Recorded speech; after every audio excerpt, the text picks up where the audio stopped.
Trojan fans, is Lincoln Riley on the hot seat already? You are Locked On Trojans, your daily podcast on the USC Trojans, part of the Locked On Podcast Network, your team every day.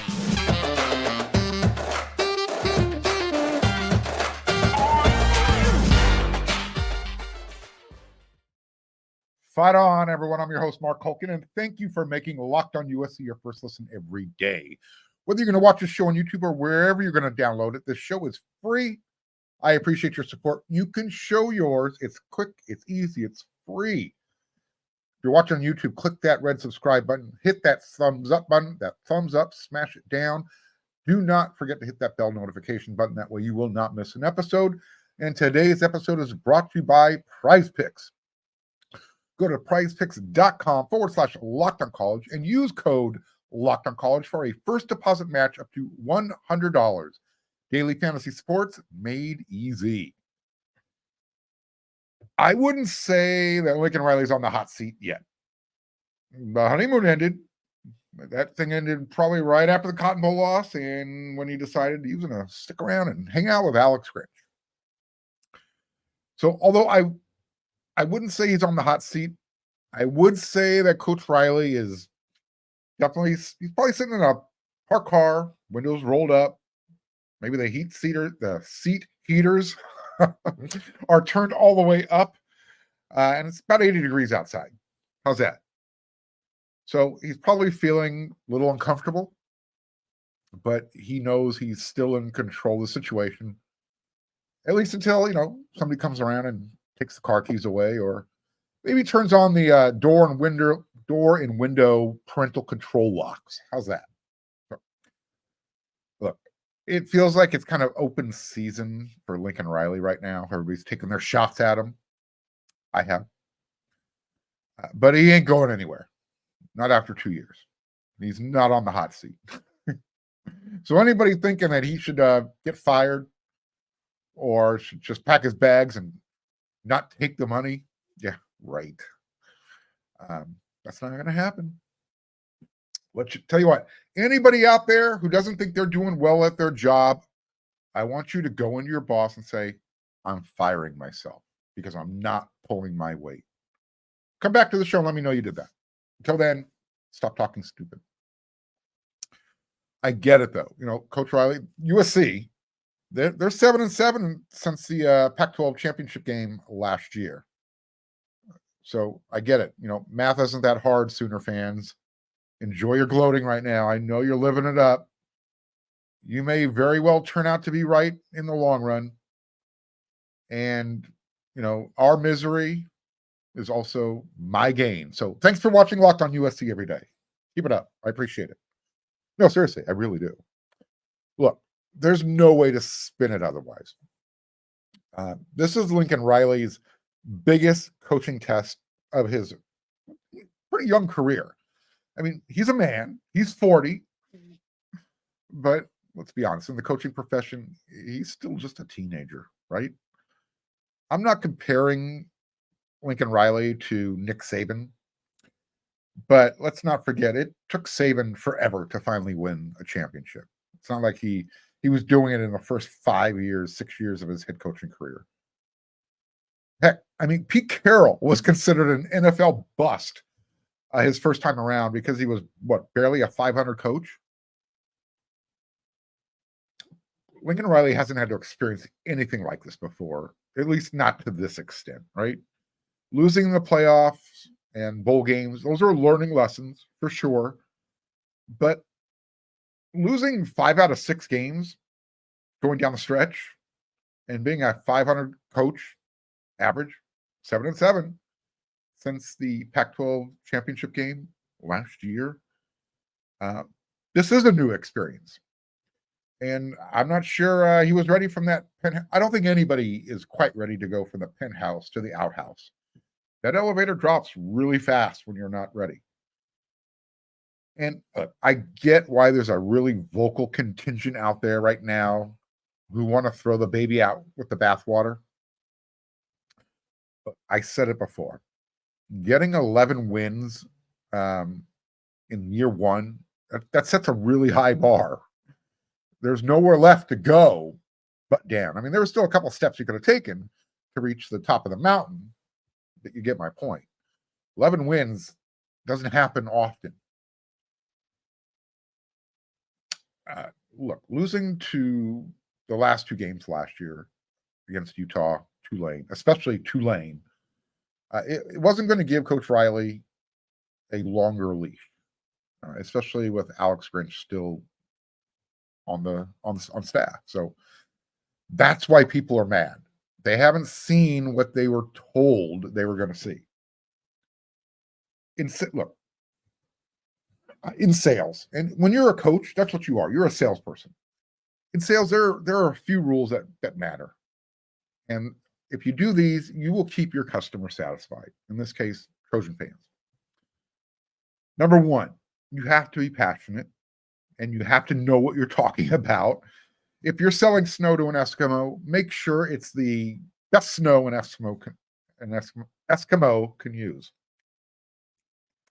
Yeah. Number two, really important, set a reasonable expectation level. I don't like using that word expectation for this reason alone. If the customer knows what to anticipate and you over deliver, you're a superstar.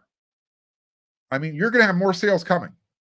And, that customer is going to give a recommendation. And if you're a head coach, that means players and recruits are going to keep wanting to come because you're not setting them up to fail. You're not overselling. You're overproducing. That's the key. Number three, probably most importantly, you got to ask for the sale, right? If for some reason the customer says no, ask why. That way you can learn. You can overcome any concerns. You might have a chance to save the sale. In Coach Riley's case, I think what happened in 2023, I think he kind of messed up rule number 2. Every time he told the customers, the USC fans, we're just a few plays here, a few plays there. That set the customer's expectation level. That, eventually those tweaks that you kept talking about were going to figure itself out. But being passionate is great. And asking the fan base to get behind the team and believe, it's important. Part of the sales job. You got to do it. But number 2 rule in sales means you have to be honest. And not like a salesperson just trying to make a sale or earn a commission. A great salesperson knows when to be honest and let the customer know that what you want, it's possible. We all want it, but it's going to take a little bit longer than I thought at first. So I'm going to make the proper adjustments now so this doesn't continue going forward. Again, just go back. It's not so much a mea culpa. Admit that, I probably should have done it this way the first time around, but this is what I'm going to do right now because this is what you want and this is what you need right now. It really comes down to this. Sometimes you have to replace good working parts with different and better working parts. And I'm not just talking about the coaches. Look, everyone who is on the staff right now is using the bye week to hit the road and recruit. Lincoln Riley talked about that on the Trojans Live radio show Monday evening. So right now, Lincoln Riley, I'm sure, is feeling a little bit of heat. He wasn't anticipating going 7-5. I don't think anybody was. Everyone knew the schedule was going to be more challenging. And probably, anticipated 1, 2, maybe 3 losses. It's not about the losses, like I said on yesterday's episode. It's how the losses came about. And were they preventable? So, like I said, Lincoln Riley, he's still in control of the situation. He's not on the hot seat. If he's feeling warm, roll down the window, make some atmospheric adjustments inside the vehicle, and let's get back at it. Show everybody that 2023 was an anomaly. Okay? It's not going to be the norm. Stuff happened.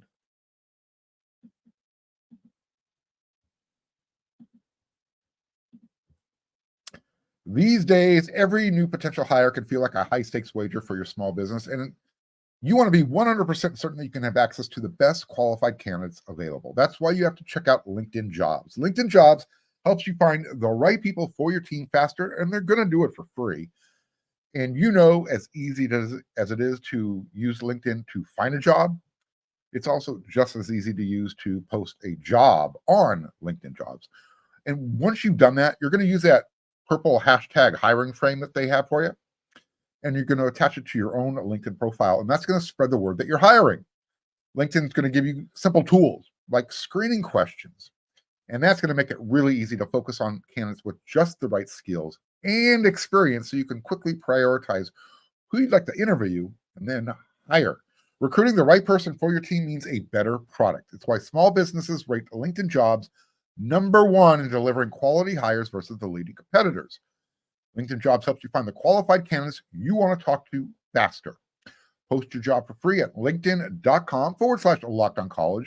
That's linkedin.com/LockedOnCollege to post your job for free. Terms and conditions are going to apply.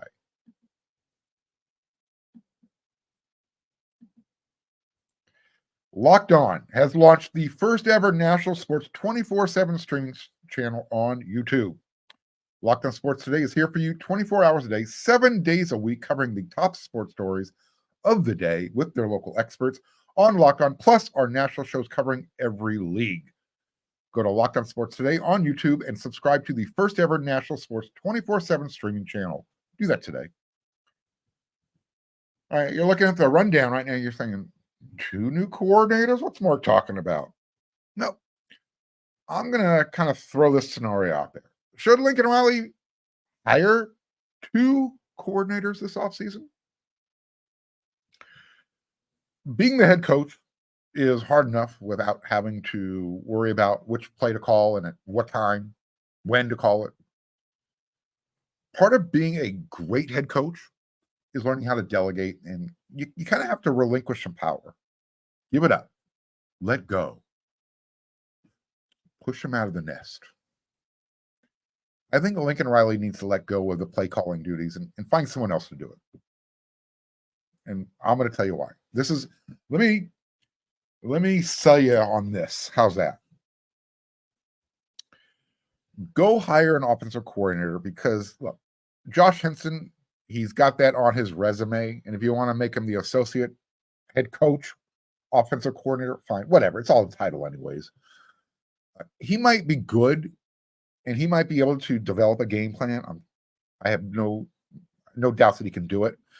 But I would rather have him focusing on developing all that young talent that you guys have been recruiting. 2022, 23, and 24. There's a lot of young talent in the pipeline. I would rather him focus on that right now, especially after the way the offensive line performed in 2023. And I think this is probably a good time to consider an offensive coordinator, play caller, since Caleb Williams most likely won't be around next season. This would probably be the perfect time to transition, taking on the role as a head coach, the role of a general, where you still outline the game plan and you're going to be really heavily involved in designing the offense. But on game days, you're going to be the guy to, give those George Patton type of, game day speeches. Make sure your offensive coordinator and defensive coordinator are following the game plans.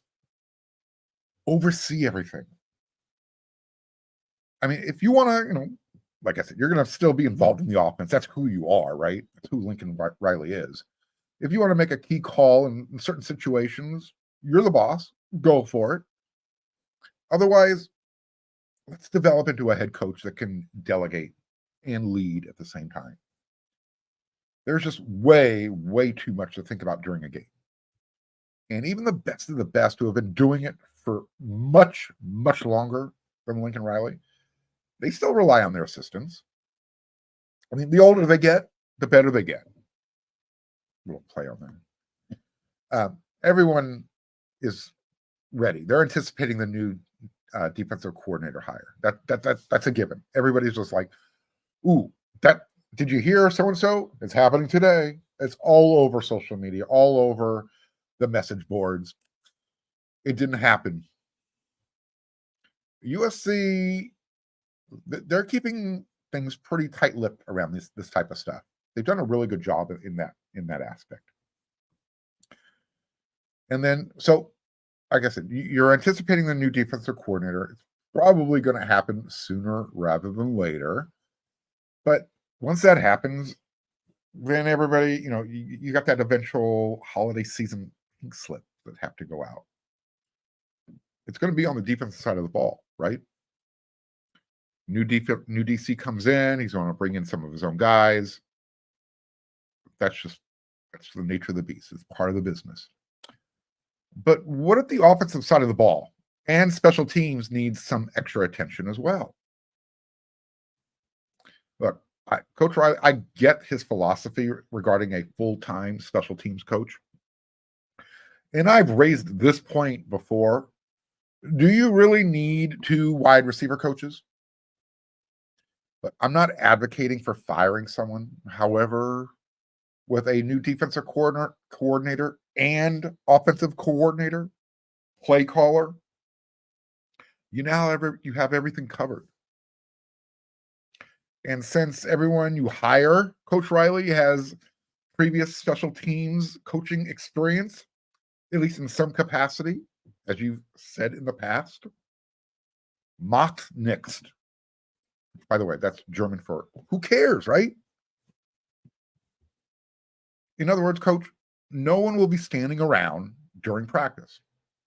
If you have 2 wide receiver coaches, or if you have 1 wide receiver coach and 2 specific coordinators, same number of coaches, same responsibilities on special teams. No one's standing around. At least from my perspective, it just felt that, time, sense of urgency, the right play call, keeping track of who's in the game, who needs to get into the game, how many timeouts do you have, all the details. What's the other team doing on defense? There wasn't any synergy. Nothing was working together, at least to these eyes, trained or untrained.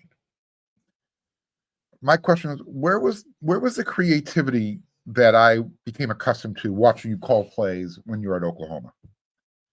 I mean, where was the tight end? Where was the running game? We saw a little bit of Lake McCree. We saw even a little bit less of Jude Wolf. Would have liked to see more of both. Would have liked to see more consistent use of the running game.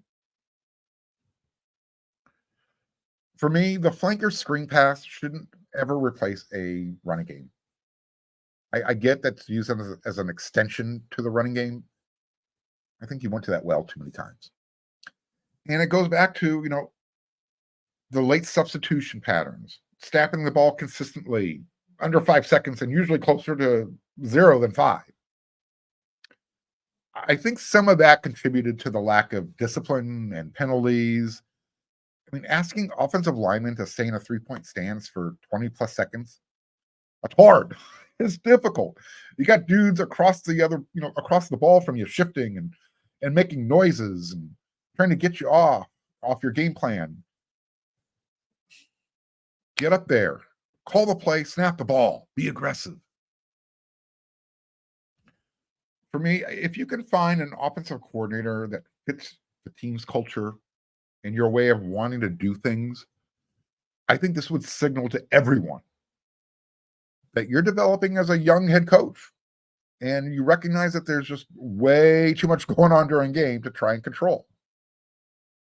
Look, I get it. I know everyone is waiting on pins and needles for the new defensive coordinator hire. I've said that already a couple of times.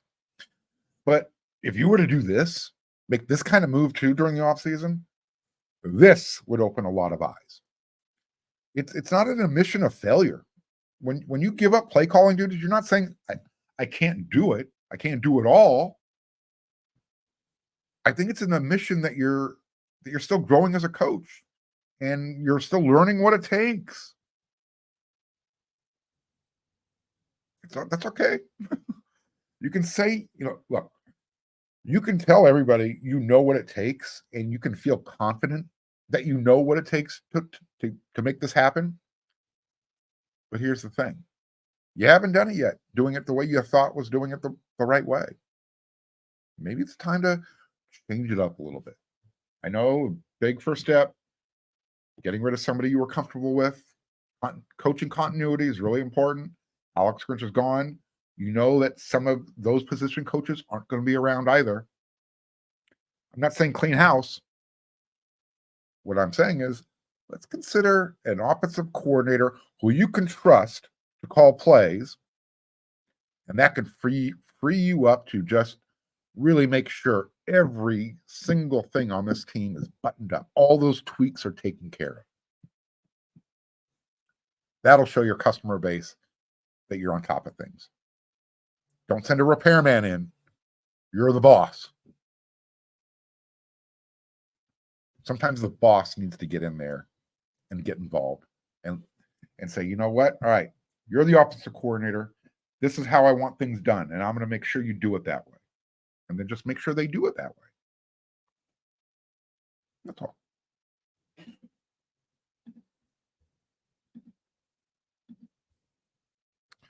PrizePicks is the largest independently owned daily fantasy sports platform in North America. They're the easiest and the most exciting way to play daily fantasy sports. It's just you against the numbers.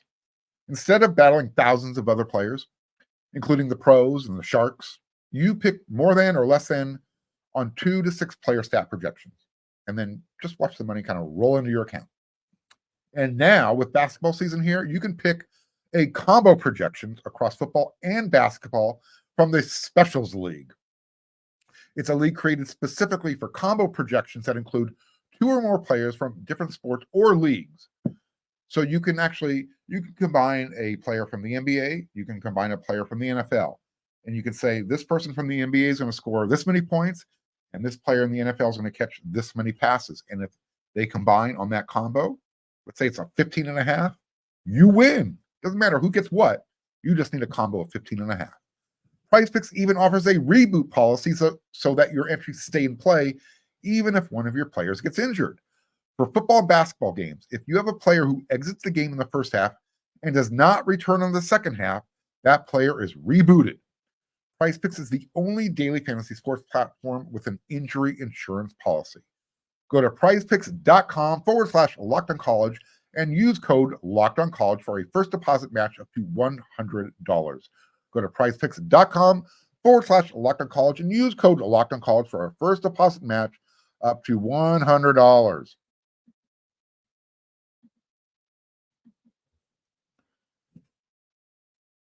What is good locker room culture? What is locker room culture in general? Was the culture better in 2022 than it was than this season? Were the Trojans lacking leaders in 2023? They lost 5 games. These are questions that are starting to come up. People are starting to ask. If you want, we want to compare it to USC's 11-win season last year. Travis Dye was considered the team's leader. He was everyone's leader. And all you need to know about that, who Travis Dye is as a person and how his peers feel about him. If you remember when he went down with that injury against Colorado last year, it wasn't just the Trojans who came around that cart that took him off. The Colorado team came over, and everybody was patting him on the head, what the knee, whatever they do, giving him a hug. That's all you need to know what kind of leader Travis Dye is looked upon. I'm not sure how many times someone had to tell Travis, that he sucked when he wasn't doing what was necessary. But he was that guy, last year to get in the players' faces when they weren't towing the line. I've seen some comments, people questioning Caleb Williams' leadership. Whatever his leadership skills and his qualities are. Look, I don't know if I would go there. Everybody leads differently, right? Some speak softly, carry a big stick. Some do both. And some just lead by example, being first to arrive, last to leave. That speaks just as loud as screaming at somebody. So was there something wrong with USC's locker room culture in 2023? Something was different, right? You started to see it early in the year, players who you thought were going to be great players at USC and maybe not instant impact, but develop into impact players. Guys like Rayleigh Brown, Corey Foreman, early in the season, they kind of checked out. Other players later into the season checked out. Are there too many transfer portal guys coming and going to grow a team's culture? I mean, I guess that's something we should start asking, because that's really the question, right? Winning is the best thing for the locker room, for a good culture. Even guys who might not play as much, they still want to celebrate and get excited, when their teammates are winning. They want to get out there and jump around with their friends, their teammates. But at a certain point, the players that aren't playing, they start judging actions and not the words. You can only say things so many times. You got to back it up. Don't say one thing and then not follow through with it. I mean, if you're going to preach work ethic and sticking to the team's core values and ethics, that means everyone. You can't make exceptions for certain players. I'm not saying that happened. I have no idea. But if the team is perceiving things that way, that's a hard thing to overcome. All those off-season, team bonding sessions, they mean nothing during the regular season if the players don't recognize the consistency. Maintaining a team's cohesion and that camaraderie, it means you got to communicate and you got to follow through. That's part of the locker room culture. Also, a healthy locker room has to be healthy.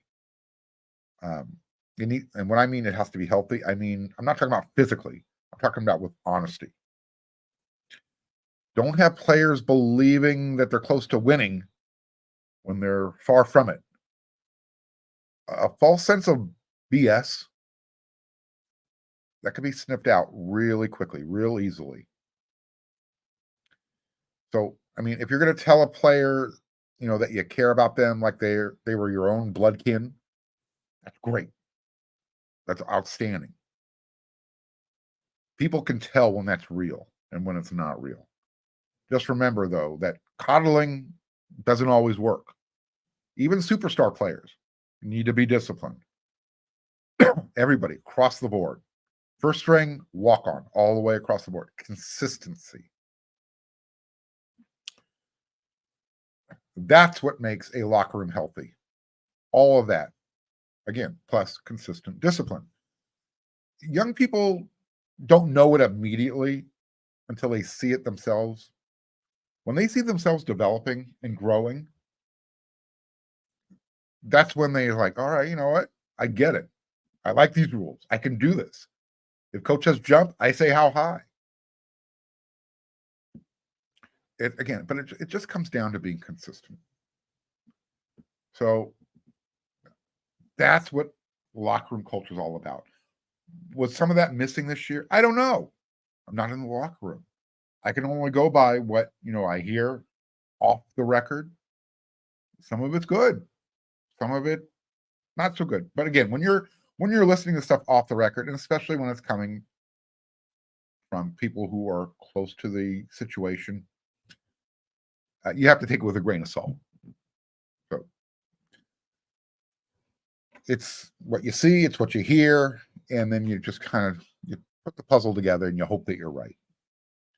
All right, that's it for this episode of Locked On USC, part of the Locked On Network.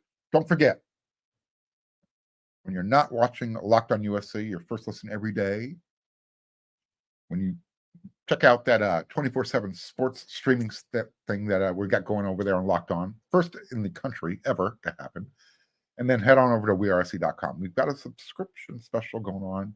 you might want to take advantage of it. Season's not over yet. Still got a defensive coordinator hire. We still got to find out what bowl game. Recruiting season's coming up. Stick around. So until that next episode, everyone, you know what to do.